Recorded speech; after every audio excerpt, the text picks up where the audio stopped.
नमस्कार मेरे दोस्तों, मैं आपका मित्र, आपका दोस्त शशिकांत ठाकुर। आप मुझे जानते होंगे, पहचानते होंगे। आप मेरे मित्र होंगे, दोस्त होंगे। मेरे साथ हो सके तो भारतीय जनता पार्टी में काम किए होंगे, साथ में 15, 16, 17, 18 साल। और कई लोग मेरे साथ पदाधिकारी होंगे, काम किए होंगे। मुझे आज मैं इसलिए इस वीडियो को आप तक पहुंचा रहा हूं क्योंकि कुछ पदाधिकारी, कुछ कार्यकर्ता, मेरे कुछ दोस्त मित्र का कहना है आपने क्यों बीजेपी छोड़ा। कोई बोल रहे कि बीजेपी छोड़ के अच्छा नहीं किया। कोई बोल रहे आपने 17-18 साल काम किया पार्टी में तो अब छोड़ना नहीं चाहिए था। कोई सब बोल रहे कि सब अलग अलग लोगों का मन है, अलग अलग लोगों की बात है। सब जानना चाहते हैं कि आपने बीजेपी क्यों छोड़ा। इतने साल आपने काम करने के बाद बीजेपी क्यों छोड़ा। दोस्तों, मित्रों, मैंने बीजेपी कोई जल्दबाजी में या एक दिन के डिसीजन लेने पर नहीं छोड़ा। मैं बीजेपी को बहुत कुछ समझ चुका था। आज की बीजेपी को, आज की जो बीजेपी थी उसको मैं समझ चुका था और ये समझ गया था कि बीजेपी में अब वह बीजेपी नहीं रही, वह भारतीय जनता पार्टी नहीं रही, वो जो भाजपा नहीं रही, जो अटल, आडवाणी, गडकरी साहब जब तक अध्यक्ष थे, राजनाथ सिंह जी अध्यक्ष थे, वह बीजेपी अब नहीं रही। अब बीजेपी में एक हिटलर शाही प्रवृत्ति आ गई है और एक चमचागिरी, हिटलर शाही, चाकुलता और पैसे वालों, अत्यधिक पैसे वाले नहीं, अत्यधिक पैसे वालों की पार्टी बन गई है।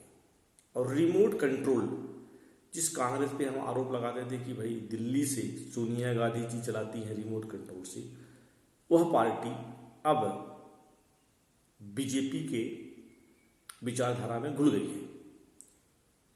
जिस संघ और के विचारधारा का हम बात करते थे, जो संघ का विचारधारा थी भारतीय जनता पार्टी में जुड़ी थी, जो हम भारतीय जनता पार्टी को एक परिवार समझते थे और परिवार के रूप में काम करते थे, वह बीजेपी नहीं रही। 2014 के बाद बीजेपी में बहुत बड़ा परिवर्तन आया दोस्तों। और बीजेपी में जब से मोदी और अमित शाह जी आए, एक हिटलर शाही हो गया। बीजेपी के जो बड़े बड़े नेता थे, चाहे राजनाथ सिंह हो, चाहे नितिन जी गडकरी हो, आप चाहे वो संघ के प्रचारक का नाम सुनेंगे राम माधव जी हो, या जो बीजेपी को दूसरे संगठनों के माध्यम से सपोर्ट करते थे, प्रवीण जी तोगड़िया हो, या संघ के जो प्रचारक थे संजय जोशी जी, उनके साथ तो मोदी जी ने क्या किया आपको मालूम है। इसके अलावा जो जो अपने अपने प्रदेशों में जो जो अच्छे नेता थे, जो बड़े नेता थे, जो जो लोकप्रिय नेता थे, उनको जानकर मोदी, अमित शाह जी ने खत्म कर दिया और एक नई लीडरशिप पैदा करना चाहा। वो है, लीडरशिप का नाम है कारपोरेट लीडरशिप। कारपोरेट लीडरशिप अर्थात उद्योगपतियों पर आधारित लीडरशिप, जिसपे उद्योगपति लोग फंडिंग करें और हम एक लीडर तैयार करें।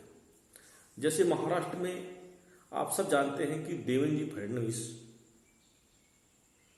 जो है उतने बड़े लीडर नहीं थे। आज महाराष्ट्र में अगर कोई लीडर था और मेरे हिसाब से है बीजेपी का, तो है नितिन जी गडकरी। लेकिन मोदी जी ने बराबर दिमाग से उनको खत्म कर दिया। आज गडकरी जी का किसी प्रकार का केंद्र में, राज्य में, विधानसभा में, जिले में कोई हस्तक्षेप नहीं है, क्योंकि उनको कारपोरेट प्रकार के लोग आना चाहिए था जो उन्होंने देवेंद्र फडणवीस के पीछे लगाया। आज बीजेपी के कार्यकर्ताओं की हालत क्या है?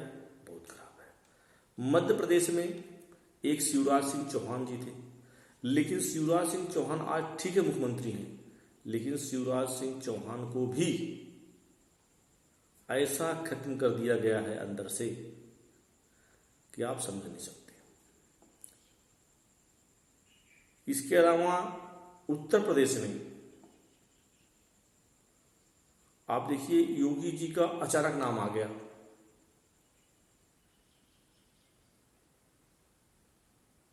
क्योंकि उस समय वहां उत्तर प्रदेश के अध्यक्ष दूसरे कोई थे।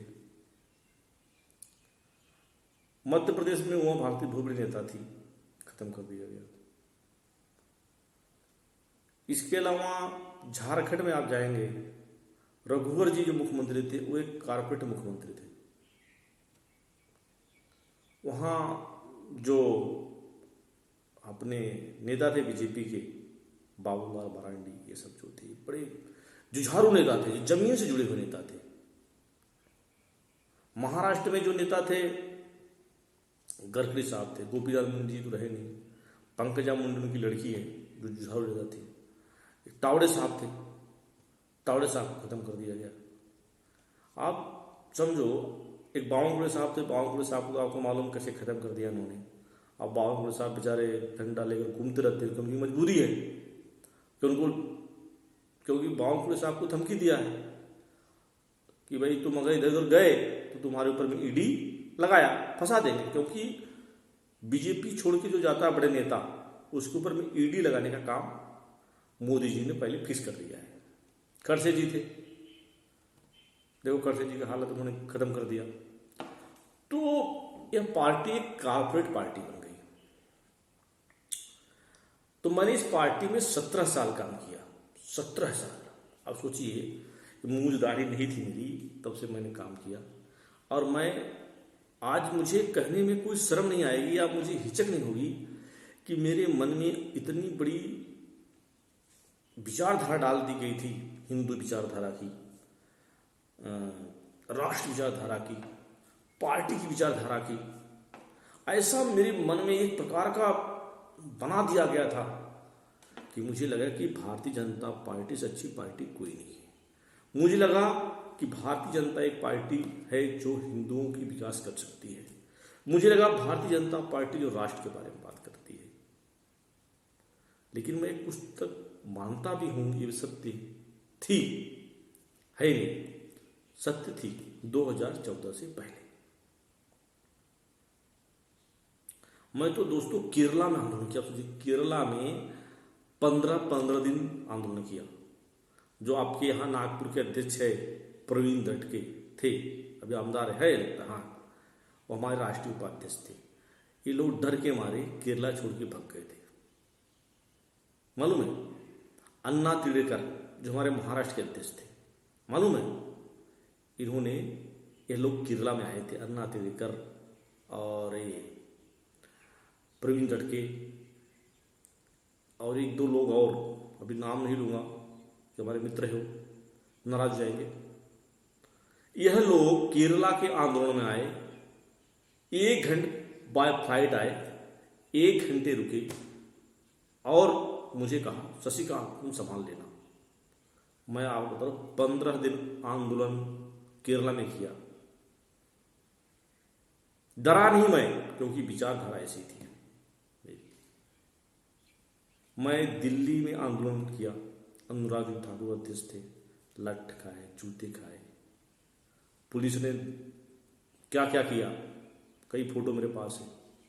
महाराष्ट्र में हमने कितने आंदोलन किए, कितने केसेस लगाए हमारे ऊपर महाराष्ट्र के अंदर में, आज भी केसेस हम लड़ रहे हैं।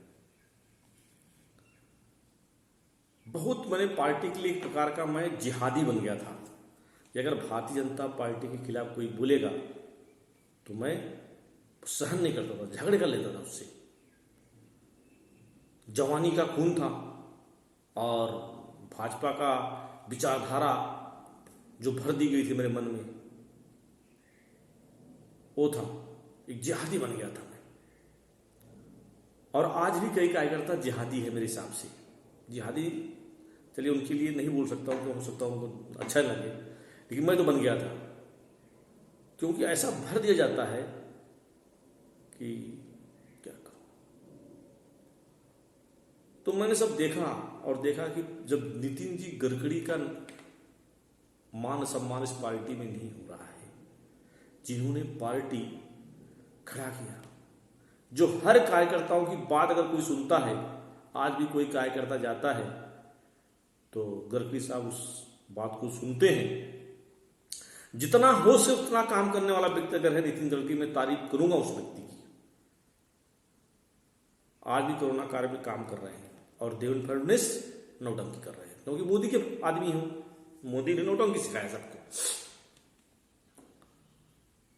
तो मैंने बहुत सब सोचा, मैं बोला यह पार्टी, क्योंकि धीरे धीरे उम्र हो जाती है ना दोस्तों, उम्र के साथ साथ इंसान को अकल आना शुरू हो जाता है।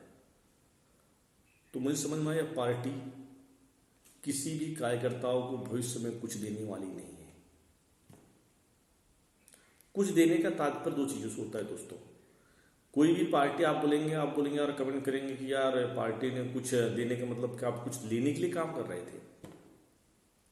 बात कुछ लेने का वो होता है, हमने 17 साल इस पार्टी में काम किया, या आप लोग भी कर रहे हैं।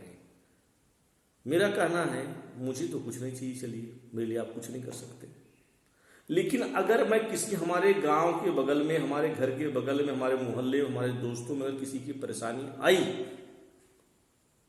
और मैं आपके पास में गया,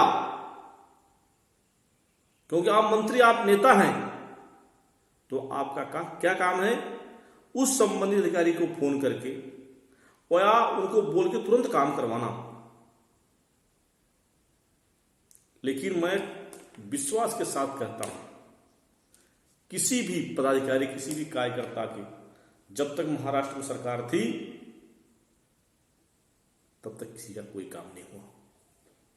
एक भी कार्यकर्ता बोल दे कि मैं इस चीज के लिए गया था, देवेंद्र फडणवीस या बावनकुळे साहब या XYZ किसी ने मेरा कोई काम किया हो तो कार्यकर्ता मुझे बताए।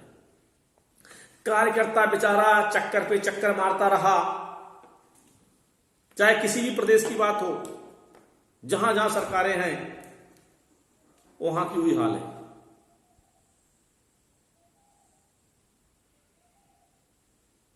देवेंद्र फडणवीस तो ऐसे हीरो बन गए थे, फिल्म स्टार जैसे बिहेव कर रहे थे, दूर से हाथ देने से मिलते ही नहीं थे। जो लोग उनके साथ काम किए थे उनको भूल गए थे। और हम जाए, अरे साहब इतने दिन से काम कर रहे थे, पत्र मिलता था क्या, नियम अनुसार आवश्यक कार्रवाई करण्यात यावी, यही पत्र आपको भी मिला होगा।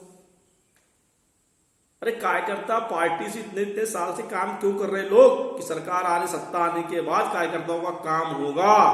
कार्यकर्ताओं का काम नहीं होगा तो कार्यकर्ता उस पार्टी में नहीं रहेगा। आप चाहे जिस परिप्रेक्ष्य में ले लें कि यार आप ऐसा क्यों बोल रहे हैं, अरे मैं सत्य बोल रहा हूं।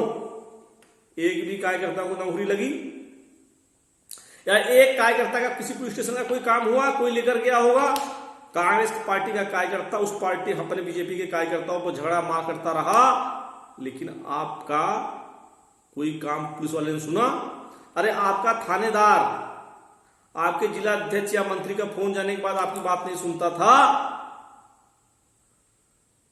तो कौन सी सत्ता। अरे एक अगर किसी का भाई दोस्त है, भाई चलो इसका हमारा भाई है, वहां गढ़चिरौली में रहता है या मुंबई में रहता है या दिल्ली में कहीं भी रहता है, अरे फडणवीस साहब, बावनकुळे साहब इसका थोड़ा इधर ट्रांसफर करवा दो कि अपने बीवी बच्चे के साथ यहां रहे, वो भी काम नहीं हुआ। काम किसका हुआ, जिन्होंने माया दिया, पैसे दिया, पैसे लेके आपने सबका काम किया, लेकिन बीजेपी के कार्यकर्ताओं से ना आपने पैसे लिया ना काम किया, क्योंकि आप जानते थे ये तो साला 20 साल से काम कर रहा है, 17 साल से काम कर रहा है, अगर इससे पैसा लूंगा तो पूरे पार्टी को बॉम्ब कर देगा, लेकिन कोई काम नहीं किया। किसी एक व्यक्ति को, भारतीय जनता पार्टी के एक कार्यकर्ता को कोई रोजगार नहीं मिला, न कोई काम मिला, तो भाई दोस्तों उस पार्टी में रहकर क्या फायदा जिसमें न सम्मान मिले, न मान मिले, न लोगों के हित के लिए काम हो। केवल आमदार खासदार मंत्री अपना जेब भर ले, अपने जेब भरते रहे अपने मंत्री लोग, और कार्यकर्ता बेहार रहे। कार्यकर्ता पैदल चले, सड़क पर चले, गाड़ी में पेट्रोल डालने के लिए पैसा हो न हो, झंडाबाद मुर्दाबाद करता रहे, और सरकार आने के बाद उसको 2 लात मार दो, बाहर फेंक दो, उसकी कोई सुनवाई मत करो, उस पर हंसो, तो उस पार्टी में रहना चाहिए? तो आप विचार करो, वो विचार करो। आज भी आपकी केंद्र में सत्ता है, आज भी आप केंद्र में सत्ता है, महानगर पालिका में सत्ता है, बहुत सारी स्टेटों में सत्ता है। मैं बीजेपी के कार्यकर्ताओं से कहता हूं, अरे बीजेपी के कार्यकर्ता क्या, मैं जिलाध्यक्ष, बीजेपी के जो भारतीय जनता पार्टी का जिलाध्यक्ष उसकी बात करता हूं। आप एक काम करवा के दिखा लो, एक काम, और आपने अभी 7 सालों में केंद्र से सत्ता में कौन सा काम किया? किस पार्टी के कौन सा काम मिल गया? कुछ नहीं मिला जी। केवल जो कुछ है बड़े बड़े लोगों को सब कुछ मिल रहा है। इसलिए यह पार्टी यूज एंड थ्रो और कारपोरेट लोगों को बढ़ावा देने की पार्टी है।